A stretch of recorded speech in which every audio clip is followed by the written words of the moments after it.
Hello दोस्तों, career hub YouTube channel में आपका स्वागत है। कल की क्लास में हम राष्ट्रपति के पद से संबंधित जितने भी इम्पोर्टेंट आर्टिकल हैं उनको समझ चुके हैं। आज की क्लास में हमें राष्ट्रपति के कार्य और शक्तियों से संबंधित कौन कौन सी बातें संविधान में लिखी गई हैं इस टॉपिक को समझना है। इसके अलावा देखिए, आपका एक डाउट रहता है कि हम कौन कौन से एग्जाम के लिए ये क्लास कर सकते हैं।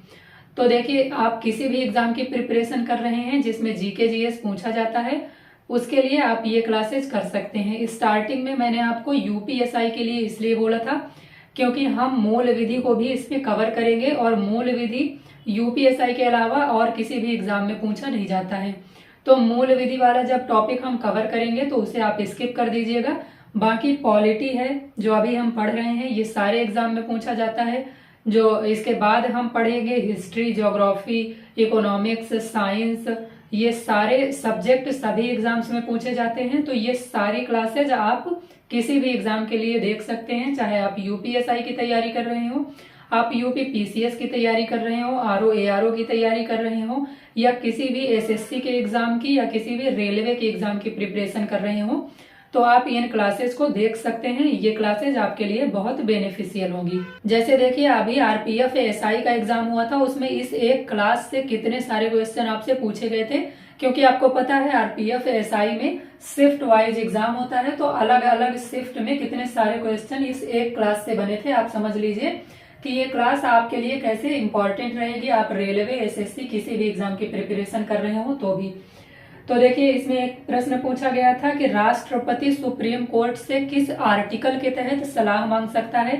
अभी हम यहाँ पर समझेंगे कि कौन से आर्टिकल के तहत। इसके अलावा आपसे एक प्रश्न पूछा गया था कि वित्तीय आपातकाल का जिक्र किस आर्टिकल में किया गया है, और इसी के अलावा यहीं पर वित्तीय आपातकाल से एक प्रश्न पूछा गया था कि अब तक देश में कितनी बार वित्तीय आपातकाल लगाया जा चुका है। तो यहाँ हम समझेंगे। इसके अलावा आपसे पूछा गया था कि कैग जो होता है, यानी महालेखा और नियंत्रक परीक्षक जो होता है, उसके पद का जिक्र किस आर्टिकल में किया गया है। तो यहाँ हम समझेंगे। इसके अलावा सीजेआई यानी जो चीफ जस्टिस ऑफ इंडिया होता है, यानी मुख्य न्यायाधीश होता है, उसकी नियुक्ति कौन करता है, ये आपसे पूछा गया है। तो यहाँ पर हम समझेंगे। और इसके अलावा आपसे और भी एक दो क्वेश्चन पूछे गए हैं, जैसे क्षमादान की शक्ति किस आर्टिकल में दी गई है, ये जो वित्त आयोग होता है वह कौन से आर्टिकल में दिया गया है। तो इस तरह से आपसे बहुत सारे प्रश्न बनेंगे। यहाँ से किसी भी एग्जाम की आप प्रिपरेशन कर रहे हो, चाहे एसएससी का कोई एग्जाम हो, रेलवे का कोई एग्जाम हो, स्टेट पीसीएस का कोई एग्जाम हो, एसआई का कोई एग्जाम हो, सभी में पॉलिटी से प्रश्न बनते ही हैं। तो आप किसी भी एग्जाम के लिए देख सकते हैं। इसके अलावा नोट्स अगर आपको चाहिए तो हमारे टेलीग्राम चैनल को ज्वाइन कर लीजिए, वहां पर आपको नोट्स मिल जाएगी और टेलीग्राम चैनल का लिंक आपको डिस्क्रिप्शन बॉक्स में मिल जाएगा। तो आज का हमारा टॉपिक है राष्ट्रपति के कार्य एवं शक्तियां। आज की क्लास में हम समझेंगे राष्ट्रपति के कार्य और शक्तियों के बारे में। यहाँ पर देखिए, राष्ट्रपति के कार्य और शक्तियों को कई भागों में विभाजित किया गया है, बांटा गया है। तो यहाँ पर अभी हम समझेंगे राष्ट्रपति की कार्यपालिकीय शक्तियों को, विधायी शक्तियों को, आपातकालीन शक्तियों को और न्यायिक शक्तियों को।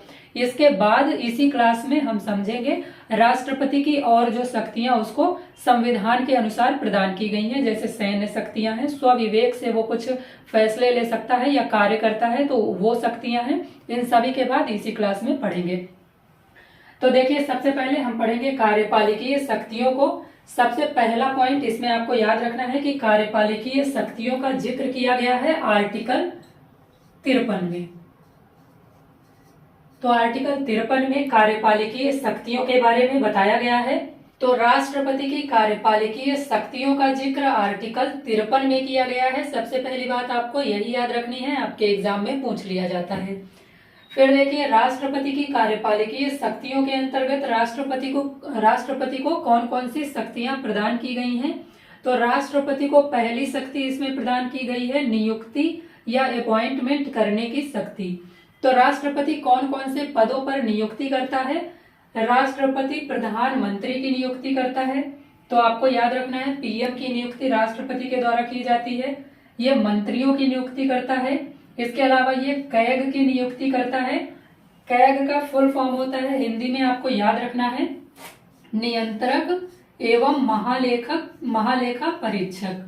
नियंत्रक एवं महालेखा परीक्षक। ये आपको याद रखना है। तो नियंत्रक एवं महालेखा परीक्षक की नियुक्ति राष्ट्रपति करता है। इसके अलावा सीजेआई यानी चीफ जस्टिस ऑफ इंडिया, जो भारत के मुख्य न्यायाधीश होते हैं, उनकी नियुक्ति राष्ट्रपति के द्वारा की जाती है। वित्त आयोग के जो अध्यक्ष होते हैं उनकी नियुक्ति राष्ट्रपति के द्वारा की जाती है।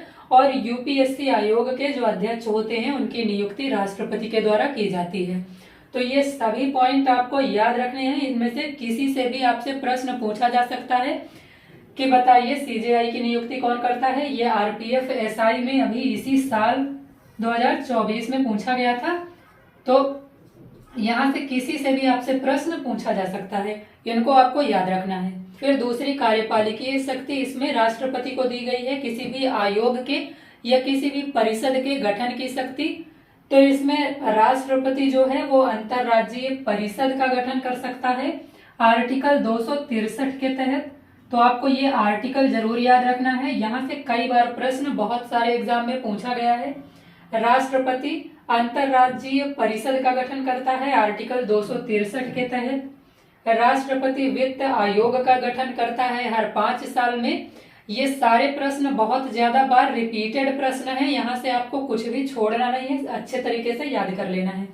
तो वित्त आयोग का गठन हर 5 साल में राष्ट्रपति के द्वारा किया जाता है आर्टिकल 280 के तहत। इसके अलावा एससी, एसटी और ओबीसी आयोग की जो नियुक्ति की जाती है, यह गठन किया जाता है, वह भी राष्ट्रपति के द्वारा किया जाता है। ये पॉइंट भी आपको याद रखना है। तो देखिए, बहुत सारे पदों की नियुक्ति और बहुत सारे आयोग या परिषदों के गठन की शक्ति राष्ट्रपति की कार्यपालिकीय शक्ति होती है। ये पॉइंट हमने समझ लिए। अब हमें तीसरा पॉइंट समझना है कि राष्ट्रपति की कार्यपालिकीय शक्ति के ही अंतर्गत आता है कि वह अनुसूचित क्षेत्रों की घोषणा करेगा। जब हमने अनुसूचियों या शेड्यूल्स वाले चैप्टर को कवर किया था तो हमने उसमें देखा था कि अनुसूची 5 जो है और अनुसूची 6 जो है, यानी शेड्यूल जो 5 है और शेड्यूल 6 है, 5 और 6 में ये कहा गया था कि कुछ ऐसे क्षेत्र हैं जहां पर अनुसूचित क्षेत्रों और अनुसूचित जनजातीय क्षेत्रों को बनाया जाएगा और उनके प्रशासन करने का अधिकार उन्हीं क्षेत्रों को दे दिया जाएगा। जैसे आर्टिकल 6 में हमने समझा था कि अमेत्रिमी ट्रिक से हमने याद किया था असम को, मेघालय को, त्रिपुरा को और मिजोरम को, यहाँ पर जनजातीय क्षेत्र बनाए जाएंगे। ये पॉइंट हमने पढ़ा था।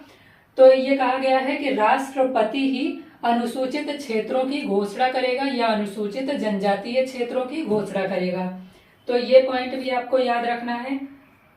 चौथी कार्यपालिकीय शक्ति जो राष्ट्रपति को संविधान के तहत प्रदान की गई है वो है समस्त कार्यपालिकीय कार्य राष्ट्रपति के नाम से किए जाएंगे।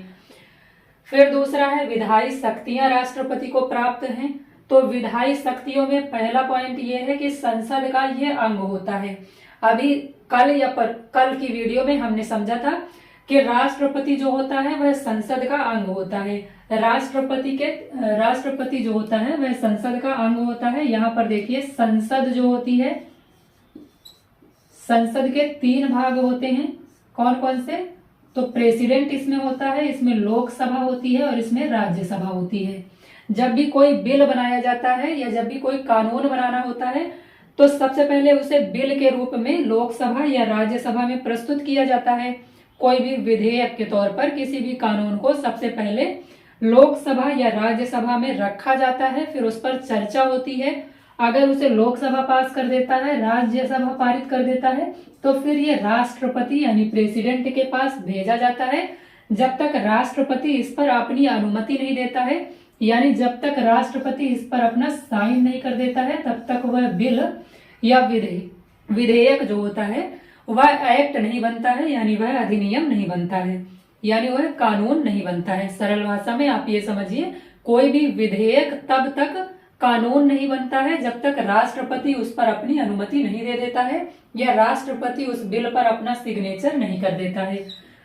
दूसरी शक्ति राष्ट्रपति को जो विधायी शक्तियों के अंतर्गत प्राप्त है वो ये है कि वह लोकसभा का विघटन कर सकता है, यानी लोकसभा को उसके कार्यकाल समाप्त होने से पहले भी वो समाप्त कर सकता है या विघटित कर सकता है। तो ये दूसरी शक्ति राष्ट्रपति को प्राप्त है। ये जब हम लोकसभा वाला चैप्टर पढ़ेंगे तब हम समझेंगे कि कौन कौन से ऐसे आधार होते हैं जिनके तहत राष्ट्रपति लोकसभा को भंग करता है। राष्ट्रपति बिना किसी आधार के ऐसे ही लोकसभा को भंग नहीं कर सकता है। तो ये दूसरी शक्ति हो गई। तीसरी शक्ति उसे प्राप्त है कि संसद के सत्रों को आहूत कर सकता है और उनका सत्रावसान कर सकता है। संसद के सत्रों को आहूत करने का मतलब होता है कि वह संसद के सत्रों को बुला सकता है और संसद के सत्रों को समाप्त करने का कार्य भी राष्ट्रपति कर सकता है। तो ये उसकी शक्ति हो गई। चौथी शक्ति उसे प्राप्त है विशेष अभिभाषण की शक्ति, यानी जब भी आम चुनाव होते हैं, आपने देखा होगा जब भी लोकसभा का चुनाव संपन्न होता है और पहली बैठक होती है संसद की, तो वहां पर जाकर के राष्ट्रपति भाषण देते हैं। और दूसरा इसी में है प्रत्येक वर्ष का जो प्रथम सत्र होता है जिसे बजट सेशन या बजट सत्र कहा जाता है, ये फरवरी में होता है, आपको पता है। तो फरवरी में राष्ट्रपति प्रत्येक वर्ष प्रथम सत्र जो संसद का होता है उसमें भी भाषण देते हैं।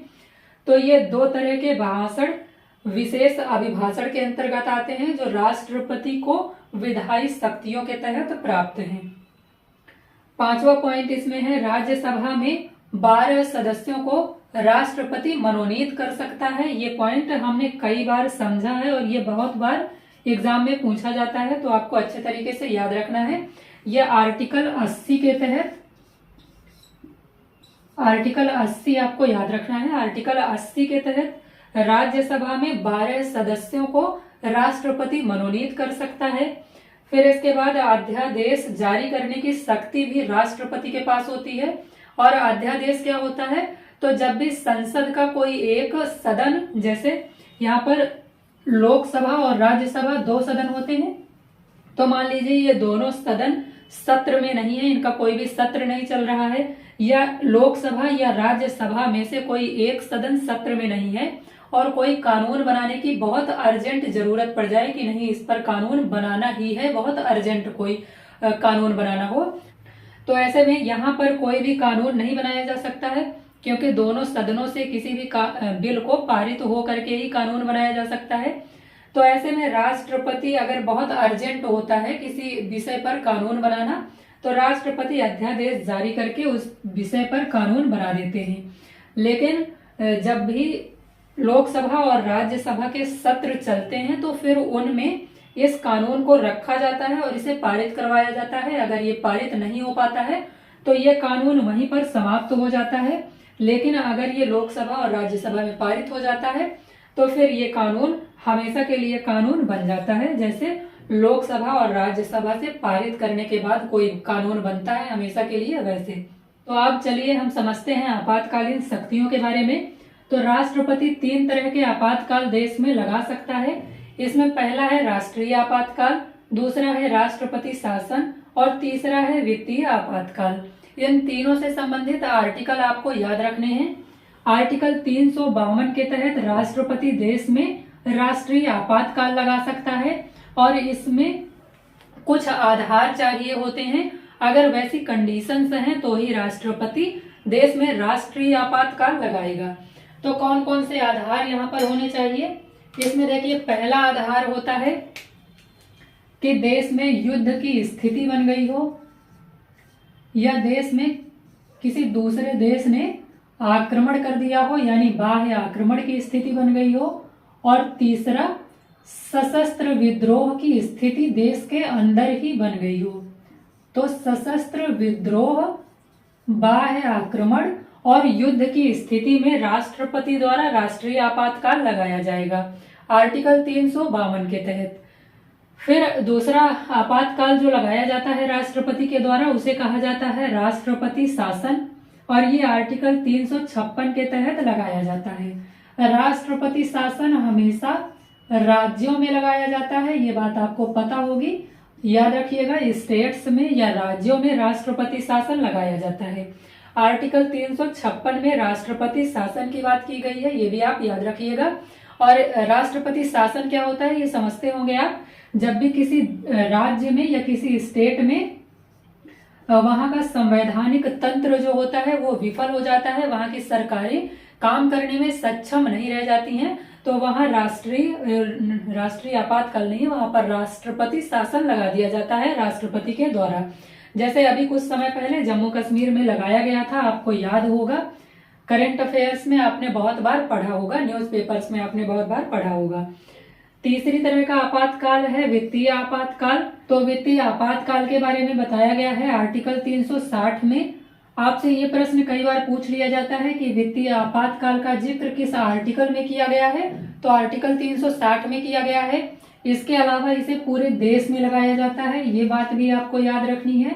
और एक प्रश्न आपसे पूछा जाता है कि अब तक कितनी बार देश में वित्तीय आपातकाल लगाया जा चुका है, तो अभी एक भी बार देश में वित्तीय आपातकाल नहीं लगाया गया है, ये बात आपको याद रखनी है। आपको ऑप्शन में 1 बार, 2 बार, 5 बार, 10 बार दे दिया जाता है, लेकिन आपको याद रखना है कि अभी तक एक भी बार देश में वित्तीय आपातकाल नहीं लगाया गया है। तो ये तीनों आपातकाल आपको समझ में आ गए होंगे। राष्ट्रपति के पास शक्ति होती है कि वो देश में इनमें से किसी भी तरह का आपातकाल घोषित कर सकता है या लगा सकता है। इसके अलावा राष्ट्रीय आपातकाल को हम डिटेल में किसी और वीडियो में देखेंगे, क्योंकि यहाँ से बहुत सारे प्रश्न आपके एग्जाम में पूछे जाते हैं। फिर इसके बाद राष्ट्रपति की न्यायिक शक्तियां होती हैं कुछ, जिनमें से सबसे प्रमुख होती है आर्टिकल 72 के तहत क्षमादान की शक्ति जो राष्ट्रपति को दी गई है। तो यहाँ से आपसे प्रश्न पूछा जाता है कि क्षमादान की शक्ति राष्ट्रपति को किस आर्टिकल के तहत दी गई है, तो क्षमादान की शक्ति राष्ट्रपति को आर्टिकल 72 के तहत दी गई है, यह आर्टिकल आपको याद रखना है। फिर आपसे पूछा जाता है कि कितने प्रकार से राष्ट्रपति किसी व्यक्ति की सजा को माफ कर सकते हैं, तो 5 तरह से राष्ट्रपति किसी व्यक्ति की सजा को माफ कर सकते हैं या कम कर सकते हैं, यानी किसी व्यक्ति को क्षमादान 5 तरह से राष्ट्रपति दे सकते हैं। पहला होता है इसमें क्षमा, जिसे पर्डन कहा जाता है इंग्लिश में। तो क्षमा में क्या होता है कि राष्ट्रपति किसी व्यक्ति की पूरी सजा माफ कर देते हैं उसे, यानी राष्ट्रपति के द्वारा उस व्यक्ति को दोष मुक्त कर दिया जाता है या दंड मुक्त कर दिया जाता है। तो राष्ट्रपति जब किसी व्यक्ति की पूरी सजा माफ कर देते हैं तो उसे कहा जाता है क्षमा। फिर देखिए दूसरा जो क्षमादान का प्रकार होता है उसमें लघुकरण किया जाता है। लघुकरण का मतलब क्या होता है कि किसी व्यक्ति को जो सजा मिली है उसकी प्रकृति को बदल करके उसकी सजा को कम कर दिया जाता है। प्रकृति को बदलने का क्या मतलब है, जैसे देखिए किसी व्यक्ति को मृत्यु दंड दिया गया है, यानी उसे फांसी की सजा दी गई है, तो राष्ट्रपति के द्वारा उसे उसकी सजा को कम करके आजीवन कारावास कर दिया जाता है।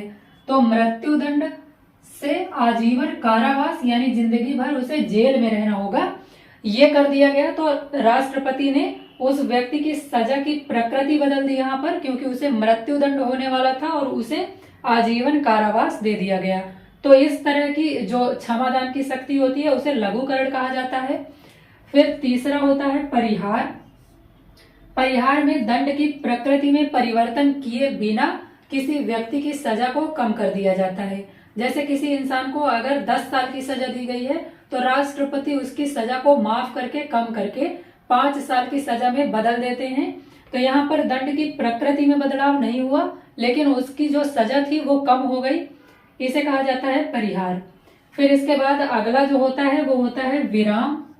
विराम में सजा को कुछ समय के लिए रोक दिया जाता है कुछ विशेष कंडीशंस में। जैसे एग्जाम्पल से समझिए, मान लीजिए कोई प्रेग्नेंट वुमेन है और उसे फांसी की सजा दी गई है, तो अगर उसे फांसी की सजा दी जाती है तो इसमें उस प्रेग्नेंट वुमेन के साथ साथ उसके बच्चे को भी एक तरह से दंडित किया जा रहा है, जबकि बच्चे ने किसी तरह का कोई अपराध नहीं किया है। और हमारा कानून कैसे काम करता है, हमारे कानून में कहा गया है कि किसी भी बेगुनाह को सजा नहीं होनी चाहिए, भले ही उसके लिए 100 गुनहगार छूट जाएं। तो यहाँ पर अगर उस प्रेग्नेंट वुमेन को सजा दी जाती है तो इसके साथ साथ उसके बच्चे को भी सजा दी जाएगी। तो इस स्थिति में उसकी सजा को कुछ समय के लिए रोक दिया जाता है, इसे कहा जाता है विराम करना या सजा को कुछ विशेष कंडीशंस में कुछ समय के लिए रोक देना। फिर अगले प्रकार का जो क्षमादान होता है वो उसे कहा जाता है प्रविलंब। इसमें क्या होता है, मान लीजिए किसी व्यक्ति ने अर्जी लगाई राष्ट्रपति के पास कि उसकी सजा को कम कर दिया जाए या उसकी सजा को माफ कर दिया जाए, तो राष्ट्रपति इस पर विचार करने के लिए या इस पर सोचने के लिए कुछ समय लेंगे।